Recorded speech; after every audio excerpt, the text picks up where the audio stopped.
रात के 11:30 बज रहे थे। अंबाला के एक सुनसान गोदाम में एक पुराना 12 चक्का ट्रक खड़ा था।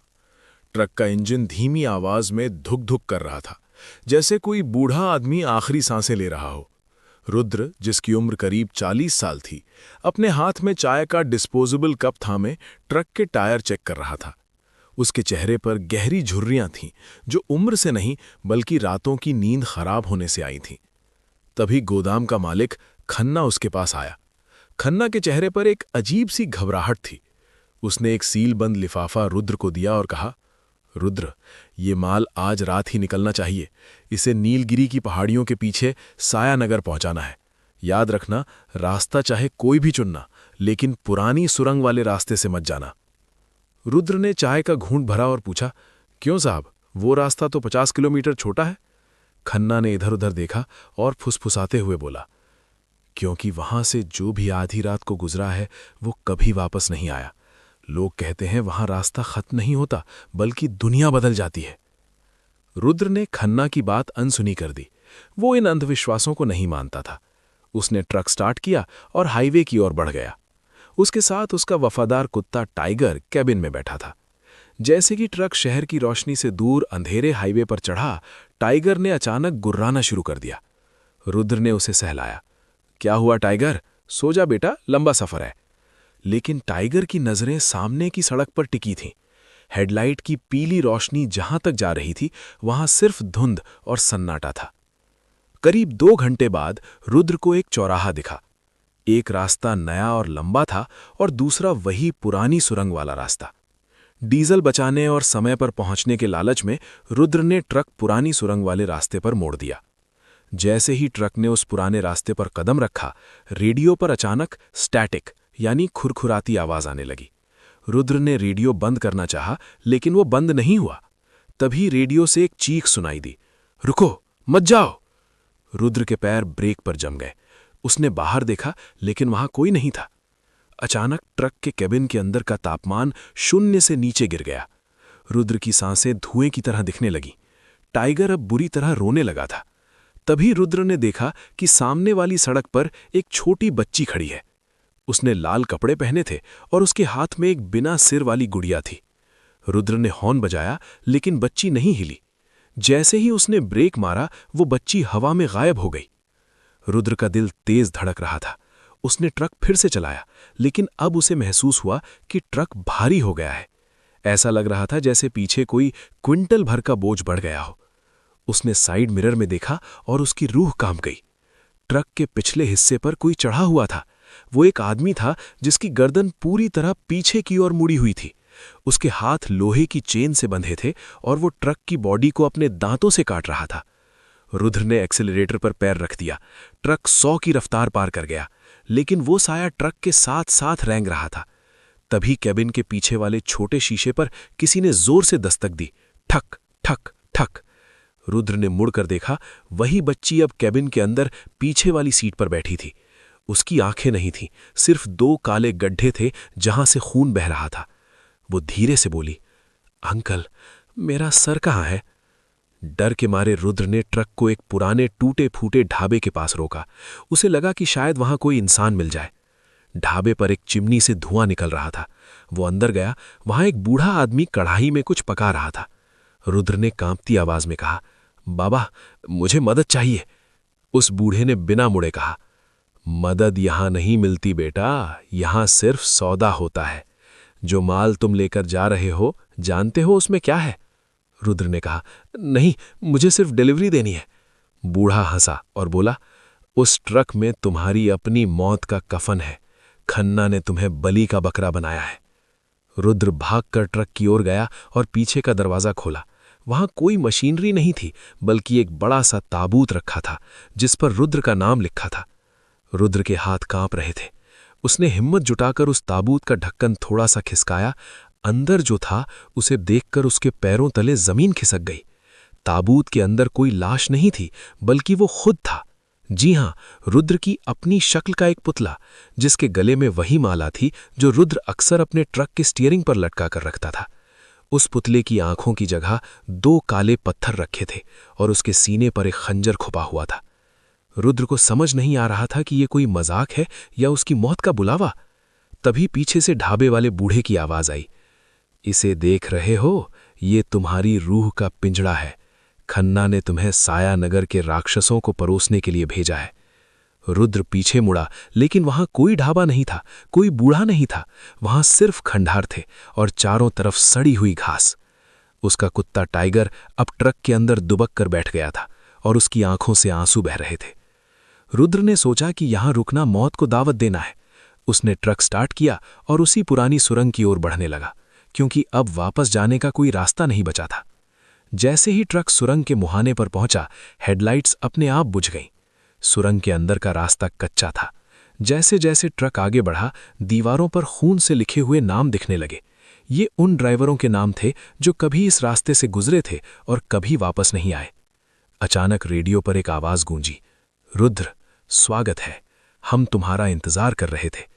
वो आवाज खन्ना की थी, लेकिन उसमें इंसानियत का नामो निशान नहीं था। तभी ट्रक के केबिन के फर्श से काले हाथ निकलने लगे और रुद्र के पैरों को जकड़ने लगे। रुद्र चीखते हुए एक्सीलरेटर पर पैर दबाया। ट्रक तेज भागने लगा, लेकिन सुरंग खत्म ही नहीं हो रही थी। उसने गौर किया कि उसके ट्रक का ओडोमीटर यानी दूरी नापने वाला यंत्र पीछे की ओर चल रहा है। 50 किलोमीटर, 40 किलोमीटर, 10 किलोमीटर, और फिर वो शून्य पर आ गया। अचानक ट्रक के सामने एक और ट्रक खड़ा दिखाई दिया। रुद्र ने जोर से ब्रेक मारा। जब वो नीचे उतरा तो उसने देखा कि सामने खड़ा ट्रक बिल्कुल उसके अपने ट्रक जैसा है। उसका नंबर प्लेट, उसका रंग, यहां तक कि केबिन में बैठा टाइगर भी वैसा ही था। जब रुद्र ने उस ट्रक के केबिन में झांका तो वहां कोई नहीं था। उसे एहसास हुआ कि वो एक टाइम लूप में फंस चुका है। वो अपनी ही मौत के सफर को बार बार दोहरा रहा था।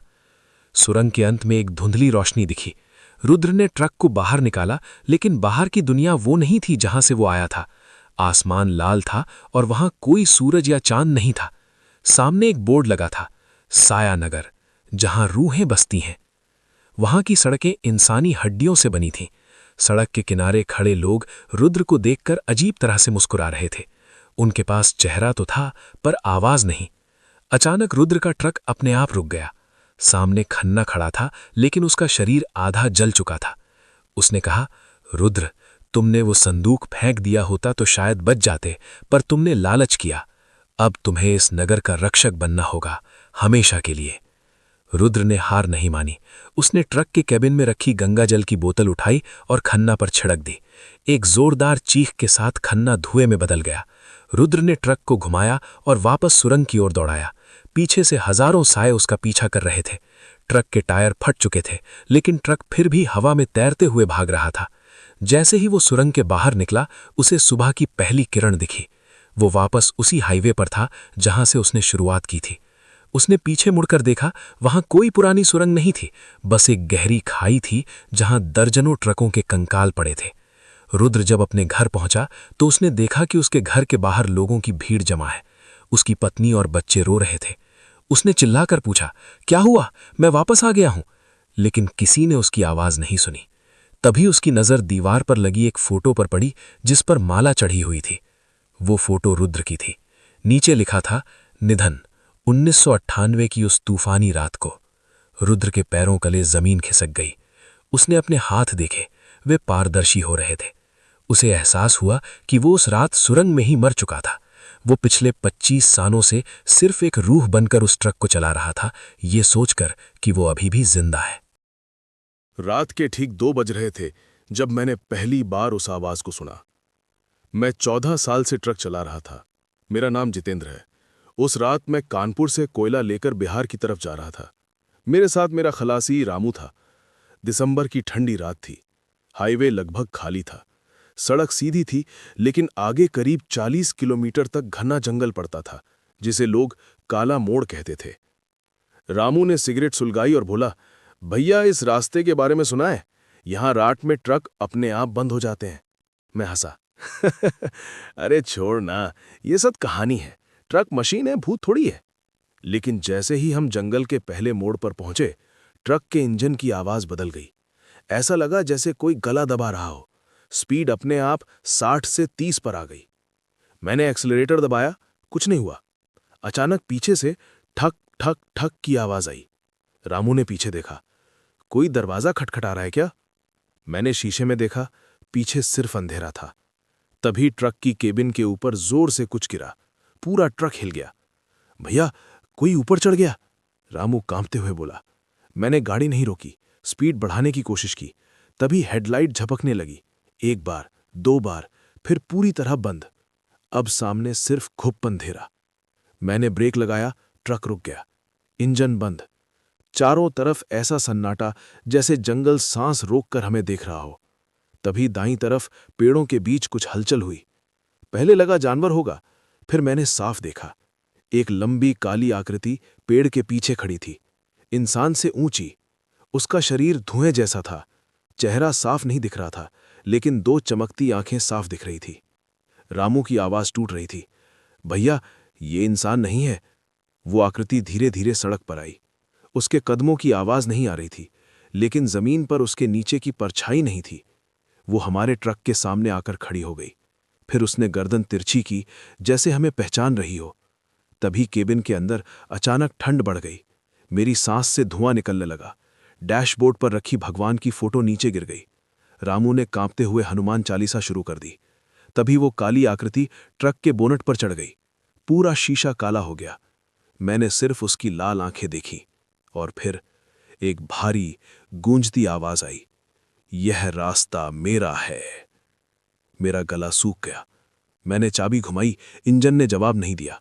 वो आकृति धीरे धीरे शीशे के पार घुसने लगी, जैसे धुआं दरारों से अंदर आ रहा हो। रामू चीख पड़ा।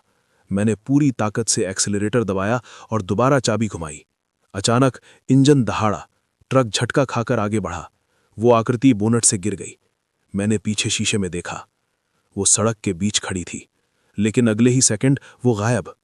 मैंने स्पीड 80 कर दी। हम दोनों चुप। लगभग 5 किलोमीटर बाद मैंने सोचा खतरा टल गया, लेकिन तभी पीछे से वही पुरानी ठक ठक ठक की आवाज फिर आने लगी। इस बार आवाज ट्रक के अंदर से आ रही थी। रामू ने सीट के नीचे देखा और उसकी चीख निकल गई। सीट के नीचे काला धुआं घूम रहा था। वो धीरे धीरे ऊपर उठ रहा था और उसमें वही लाल आंखें बन रही थीं। मैंने तुरंत ट्रक साइड में रोका। दोनों नीचे कूदे, लेकिन नीचे उतरते ही देखा हम हाईवे पर नहीं थे। चारों तरफ वही जंगल, सड़क गायब, ट्रक बीच में खड़ा था और चारों तरफ पेड़ों के पीछे कई लाल आंखें चमक रही थीं।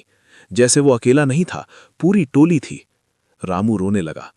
तभी दूर एक छोटा सा मंदिर दिखा।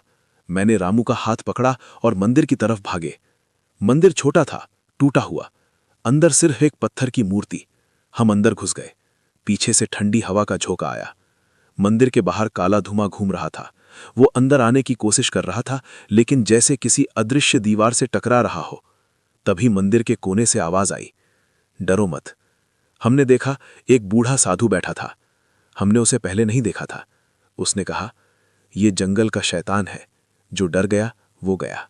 मैंने पूछा, बाबा बचा लीजिए। उसने राख उठाकर हमारे माथे पर लगा दी। बोला, जब ट्रक स्टार्ट करो पीछे मुड़कर मत देखना, चाहे कुछ भी हो।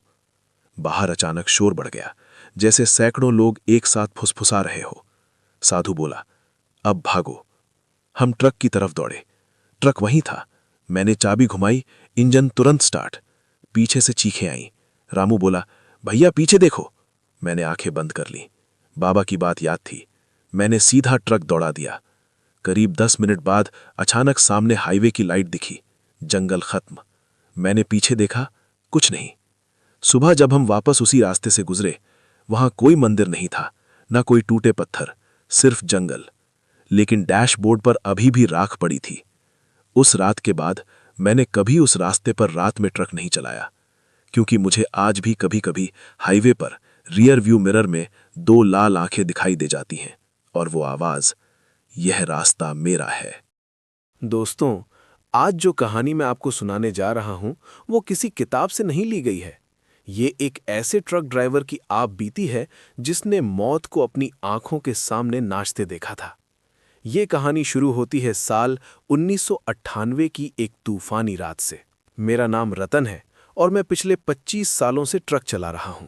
मैंने अपनी जिंदगी में बहुत कुछ देखा, बड़े बड़े एक्सीडेंट, लुटेरे और जंगली जानवर।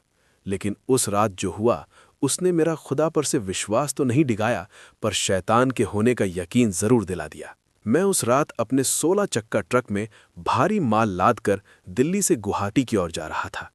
मेरे साथ मेरा क्लीनर छोटू था। छोटू अभी नया था, मुश्किल से 19-20 साल का रहा होगा। रात के करीब 1:30 बज रहे थे। बिहार और बंगाल के बॉर्डर के पास एक इलाका पड़ता है जिसे स्थानीय लोग काला जंगल कहते हैं। वो रास्ता छोटा तो था, लेकिन कोई भी समझदार ड्राइवर रात के वक्त वहां से जाने की हिम्मत नहीं करता था। लेकिन उस दिन मुझे जल्दी थी। मालिक का दबाव था कि माल सुबह तक पहुंचना चाहिए। जैसे ही हमने उस जंगल के रास्ते में एंट्री की, अचानक मौसम बदल गया। अभी कुछ देर पहले तक आसमान साफ था, लेकिन पलक झपकते ही ऐसी धुंध छाई कि ट्रक की हेडलाइट की रोशनी भी बेकार लगने लगी। मैंने ट्रक की रफ्तार कम कर दी।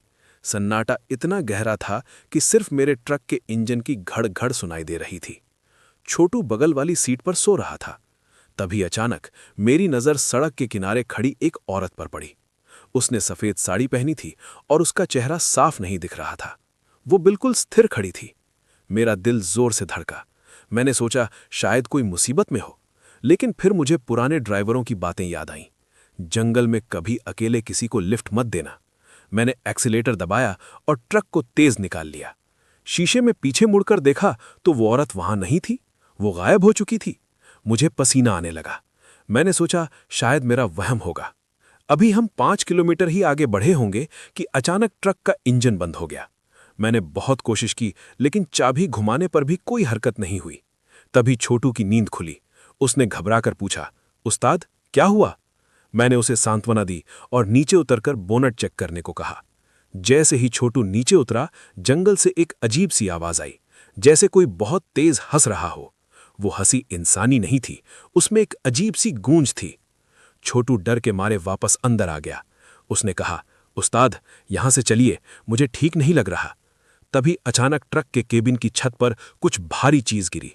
ऐसा लगा जैसे किसी ने ऊपर से छलांग लगाई हो। पूरा ट्रक जोर से हिला। हमारी सांसें अटक गईं। मैंने हिम्मत जुटाई और टॉर्च जलाकर खिड़की से बाहर देखा। बाहर जो था उसे देखकर मेरा गला सूख गया। ट्रक के चारों ओर हजारों की संख्या में छोटे छोटे काले साए मंडरा रहे थे। उनकी आंखें अंगारों की तरह लाल थीं। तभी केबिन के सामने वाले शीशे पर एक हाथ का निशान उभरा। वो हाथ खून से लथपथ था। और फिर एक आवाज आई, रतन, मुझे छोड़कर कहां जा रहे हो? वो आवाज उसी औरत की थी जिसे मैंने पीछे छोड़ा था, लेकिन अब वो औरत नहीं थी, वो कुछ और ही थी। उसने शीशे पर अपना सर पटकना शुरू कर दिया। देखते ही देखते शीशे में दरारें पड़ने लगीं। मैंने भगवान का नाम लिया और फिर से चाबी घुमाई। इस बार चमत्कार हुआ और इंजन स्टार्ट हो गया। मैंने गियर डाला और ट्रक को पूरी ताकत से आगे बढ़ाया, लेकिन वो साया ट्रक के साथ साथ चल रहा था। वो औरत हवा में तैर रही थी और खिड़की के पास आकर मुझे घूर रही थी। उसकी जीभ काली और लंबी थी और उसके हाथ के नाखून लोहे की तरह नुकीले थे। रास्ते में एक छोटा सा मंदिर दिखा।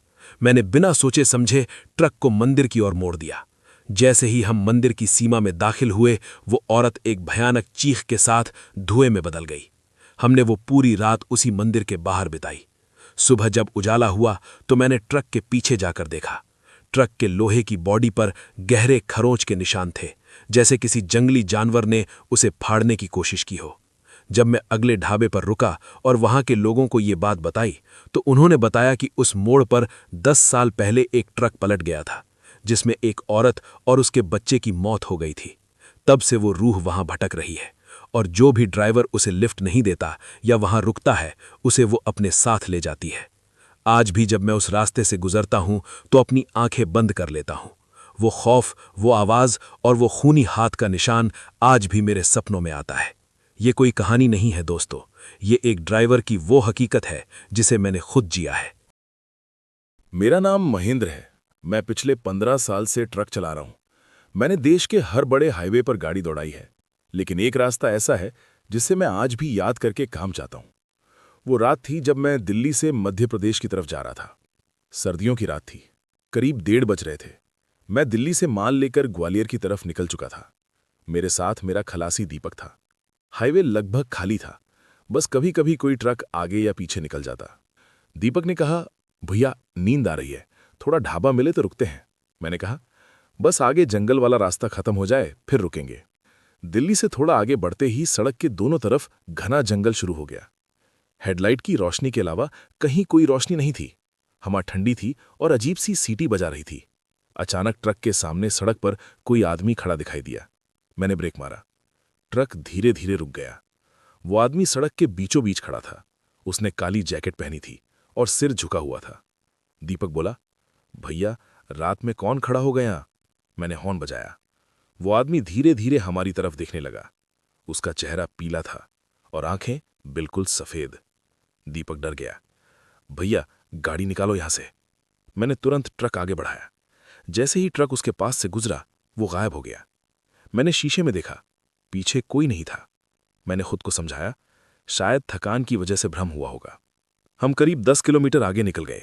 तभी ट्रक के पीछे माल वाले हिस्से से आवाज आई, ठक ठक ठक, जैसे कोई अंदर चल रहा हो। दीपक ने डरते हुए कहा, भैया माल तो बंद है ना? मैंने कहा, हाँ सब लॉक है। लेकिन आवाज फिर आई, ठक ठक ठक। मैंने ट्रक रोका। हम दोनों नीचे उतरे। पीछे का दरवाजा देखा, लॉक लगा हुआ था, लेकिन अंदर से जैसे कोई दीवार खुरच रहा था। खर्र खर्र। दीपक बोला, भैया दरवाजा मत खोलना। मैंने भी नहीं खोला। हम वापस केबिन में बैठ गए और गाड़ी आगे बढ़ा दी। कुछ मिनट सब शांत रहा। फिर अचानक केबिन के पीछे वाली सीट दबने लगी, जैसे कोई बैठ गया हो। धीरे धीरे सीट नीचे झुक गई। दीपक ने पीछे देखा और उसकी आवाज निकल गई, भैया कोई बैठा है। मैंने शीशे में देखा, पीछे कोई आदमी बैठा था। वही काली जैकेट, वही झुका हुआ सिर। मेरे हाथ कांपने लगे। मैंने पीछे मुड़कर देखा, सीट खाली। फिर शीशे में देखा, वो फिर बैठा था। अब उसने धीरे धीरे सिर उठाया। उसकी आंखें फिर सफेद थीं और उसके होंठ हिले। उसने धीमी आवाज में कहा, शिव। मेरी रीढ़ में सिहरन दौड़ गई, क्योंकि उस ट्रक में शिव नाम का कोई नहीं था। दीपक कांपते हुए बोला, भैया ये शिव कौन है? मैंने जवाब नहीं दिया। लेकिन तभी पीछे से फिर आवाज आई, शिव मुझे घर छोड़ दे। ट्रक अपने आप धीमा होने लगा। मीटर 80 से 60, 40, 20 पर आ गया। सामने सड़क पर एक पुराना मंदिर दिखाई दिया, टूटा हुआ, अंधेरे में खड़ा। पीछे से वही आवाज आई, यहीं उतरना है। मेरे हाथ अपने आप ब्रेक पर चले गए। ट्रक मंदिर के सामने रुक गया। जैसे ही हमने पीछे देखा, वो आदमी गायब था। दीपक बोला, भैया चलो यहां से। मैंने गाड़ी स्टार्ट की, लेकिन उसी पल मंदिर के अंदर से घंटी बजी, टन टन टन, और हवा अचानक ठंडी हो गई। मैंने शीशे में देखा, मंदिर के दरवाजे पर वही आदमी खड़ा था। इस बार उसके साथ एक और परछाई थी और दोनों हमें देख रहे थे। अचानक ट्रक का दरवाजा खुद ब खुद लॉक हो गया और पीछे सीट पर फिर कोई बैठ गया। लेकिन इस बार एक नहीं, 2 लोग। दीपक रोने लगा, भैया ये हमारे साथ ही चलेंगे क्या? पीछे से आवाज आई, जब तक कोई तीसरा नहीं आएगा। मेरे हाथ सुन्न हो गए। मैंने एक्सेलरेटर दबाया और ट्रक तेज भगा दिया। लेकिन उस रात के बाद हर बार जब मैं दिल्ली से एमपी की तरफ जाता हूं, ठीक रात 2 बजे ट्रक की पीछे वाली सीट अपने आप दब जाती है, जैसे कोई बैठ गया हो।